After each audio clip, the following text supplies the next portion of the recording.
Welcome to Measuring Success Right, the official podcast of the Marriott Student Review, a podcast for students by students, where we connect the leaders of tomorrow with the issues of today.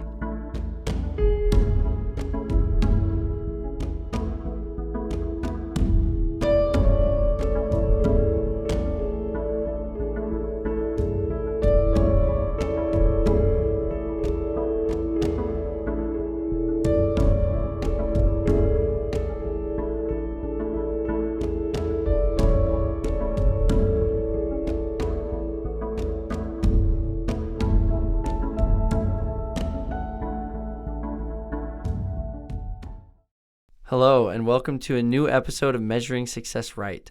I'm your host, Luke Jorgensen, and we're excited to have another guest with us from the Ballard Brief, Sydney Ward. Sydney is a senior at Brigham Young University studying public relations and civic engagement leadership.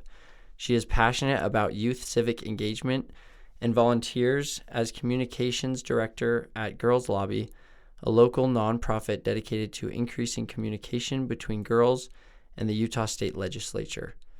Previously, she worked with the educational equity organization Student Voice to uplift student stories during the COVID-19 pandemic. Her op-eds on civic education have been published by Miss Magazine, the Center for Information on Research on Civic Learning and Engagement, and Teen Vogue. Sydney, welcome to the podcast. Hi, thanks for having me. No problem. We're very excited to have you. This is an interesting topic to talk about, and we have a few questions that we want to kind of dive in with you. First of all, I kind of want to ask when you first became interested in writing and how you developed this talent. Yeah, that's a great question. As a kid, I would write kind of short stories and develop those into narratives, but that's not quite what sparked my passion for research, like this Ballard Brief. I participated in debate in high school, and kind of writing those arguments orally and then having to back that up with research kind of showed me how to piece together an argument in a way that was compelling and persuasive for the general public and could really make a difference in people's lives. That's awesome. Kind of for all those who maybe haven't listened to previous podcasts about the Ballard Brief, can you kind of explain a little bit about what that is and then kind of introduce your topic to us? Yeah, so the Ballard Brief is a course at BYU that's a mentored research project on a social issue, and you kind of walk through all of the stages of what are the contributing factors to that social issue, what are the best practices to solve it, and really dive deep into the research of what it is and how it affects society.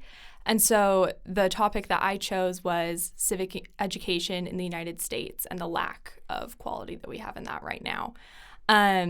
Civic education is affected by curriculum, teachers, legislation, all of these different factors.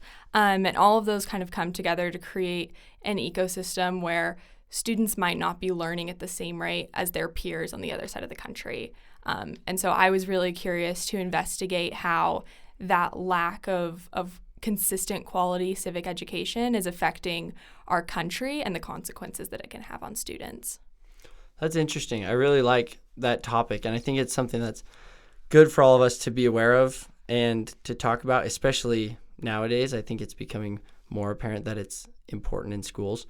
And so I guess according to your research and to your opinions, why is it important to focus on civics education in public schools? Civic education is important in schools for two reasons. First, it develops skills that voters need when participating in the political arena. So those 18 and up are eligible to vote. Civic education is really where those skills start. And second, high-quality civic studies courses emphasize critical thinking and talking about political events. And it's no secret that we live in a divided political society. And so civic education can really be the make or break point for young people learning to engage in that political system. That's awesome. As I was reading through the article, there was a statistic that kind of stuck out to me, and I thought it would be interesting to kind of ask you about. But it was that only 24% of students are proficient in civics learning, And so could you tell us a little bit about that statistic? Yeah, so that statistic comes from the National Assessment of Education Progress, the NAEP, and that's a national standardized exam that's given to all 8th and 12th graders every 4 years. So only a sample of students take it, but that statistic comes from a test of 8th graders in 2018, and it showed that only 24% of students who took the course or the exam only scored proficient in civic knowledge and their understanding of government and politics. And that represented no change from 2014, which is very interesting. So only 24% of students are proficient in civics. And that percentage is mirrored in AP US History and AP Government exams as well. That's interesting. Kind of a side comment to that with the AP classes. Did you ever take any AP history or anything back in high school or early years of college? I did, and one thing I couldn't put in this brief, but is kind of a funny anecdote. In my government class, I had to memorize the 26th Amendment, but never learned how to register to vote, which I think is kind of an example of how civic ed is really, they're doing a good job learning the textbook knowledge of things. We learn the 3 branches of government, we learn the amendments, but maybe not so much emphasizing the skills that we need to act in the civic arena. So you mentioned that there should be a shift in from like memorization of facts to more of a critical thinking approach to civics education. What would that look like in a classroom setting? So the research on this isn't quite clear, but in reading some of the anecdotes from teachers while writing the brief, there were some common themes in that asking students what they think about an issue and asking students to evaluate those issues from other people's point of views. That was a common theme. And so in a classroom, that might look like asking someone, how would FDR respond to this agricultural law? Or how would you want this law to be passed? Asking students to do that personal and historical application is really useful. And it does 2 things. It gets students deeply thinking about issues outside their own political bubble, and it also involves them in skills necessary for political action, which is like research and thinking deeply about how things apply to you. So how do you think teachers could incorporate discussion on important but controversial topics without bias?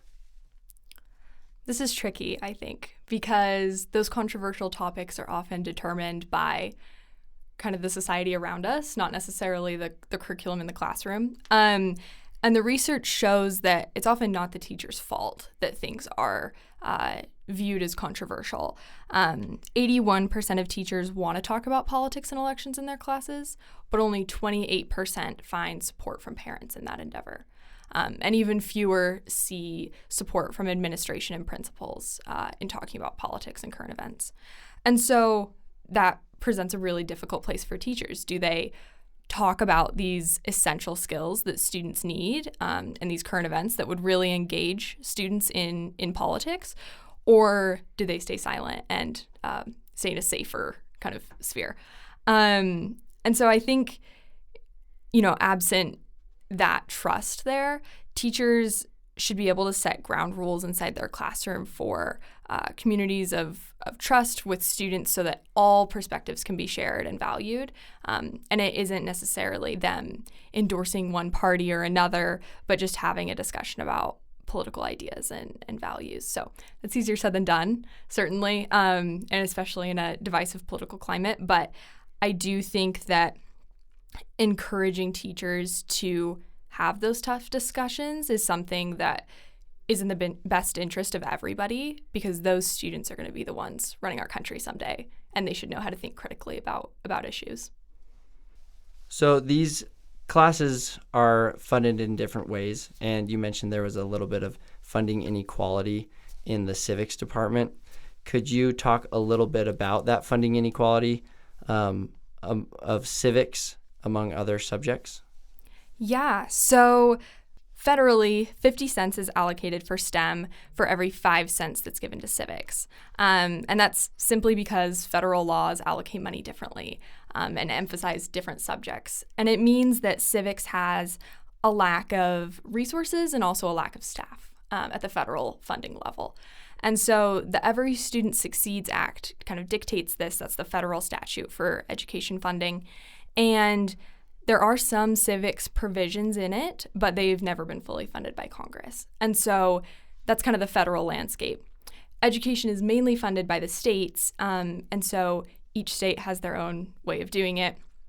And because most education funding comes from property taxes, students who live in one zip code may have more funding for civics than those in another.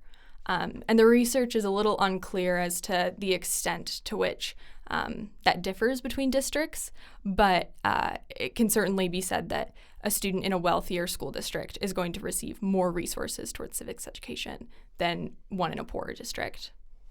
And then a follow-up question to that, what's kind of the outcome when one individual from maybe a more wealthy area receives more civics education than another person?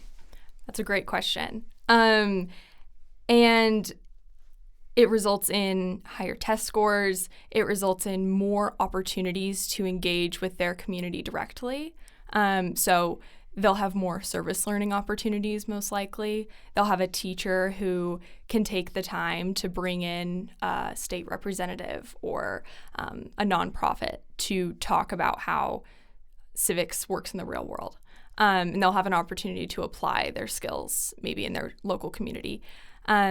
And a student in a district who might not be as fortunate, the data shows that marginalized students who might live in those poorer districts perform 3% worse on standardized tests measuring civics ed and 30% lower on that NAEP exam that we talked about earlier if they're an English language learner. And so that really shows that they call it the civic empowerment gap between students who might have a more fully funded civics education. So what are some of the consequences of poor civic education? That's a great question. And it has a lot of bearing on what the future of our country looks like, what the state of our civic education is now. And so kind of the three that are outlined in the brief are that marginalized students, like we just talked about, are left behind in civic education. They don't have those opportunities to gain civic skills. Second is the polarization and regionalism of political beliefs. Youth from rural households are less likely to be civically engaged in their adult life. And it also develops a lack of critical thinking for students who might be in a politically isolated area. So an area that is more one party than another and doesn't enable them to have access to a lot of beliefs. And then the third thing is the development of knowledge gaps. So students just might not have the knowledge about the history of our country, about how to vote, that they would have gotten had they had quality civic education. That's interesting. So that kind of brings us to some solutions that you had in your article. In your article, you outlined a practice called Action Civics. Could you explain what that is, along with any other thoughts you have on improving civic education? In the article, I talk about a group called Generation Citizen, which is a civic education nonprofit that employs Action Civics curriculum. And that essentially takes students in a classroom and connects them with a community partner to do a project for a semester. So it enables them to be civic actors, not caring about whether they can vote or whether they can participate in other political events, but just trusting in their ability and their autonomy to complete something in their community.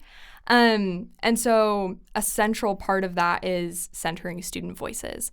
And I think that is a really vital part of this because I think a lot of students go through high school and don't pay attention in their government classes or their history classes because, political parties don't matter. Like, I won't vote until I'm 18 anyways. Or, I won't vote until I get to college. But that doesn't mean they don't have a responsibility now to learn those foundational skills. And we have a responsibility to teach them that so that that foundation is there when the time comes for them to vote. And so thinking about how we can get students to experience politics now before they head to the voting booth looks like action civics projects that involve students in their local community. I think it also looks like mock elections, nonprofit partners talking to state and local representatives in real time to give students and young people that taste of, I can make a difference now, and how unique the United States is, and that it allows every person to engage in the political process. Well, Sydney, I honestly personally enjoyed reading your article. I think that it was very well articulated and had some amazing points in there. I think everyone should go and read her article as well. Our last question of the day is talking about success. And to me, in my opinion, that was a very successful Ballard Brief that you wrote. But in your overall opinions, how do you measure success in your life? Well, thank you. I think that in my life, I kind of just judge everything on a scale of, am I doing something good for the world, and am I doing something meaningful for myself? And if it checks both of those boxes, then I think I'm successful. So, I love that. We would like to thank Sydney for being on our podcast today. Go check her article out from the Ballard Brief at ballardbrief.org. See you all next time.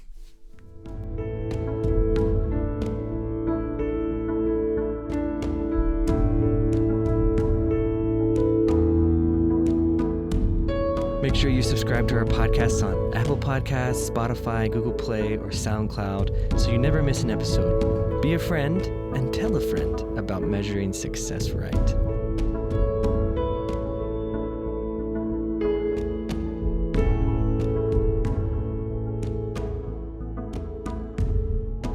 This podcast is a project of the Marriott Student Review at Brigham Young University. You can find us on Instagram, Twitter, and Facebook at Marriott Student Review or online at marriottstudentreview.org.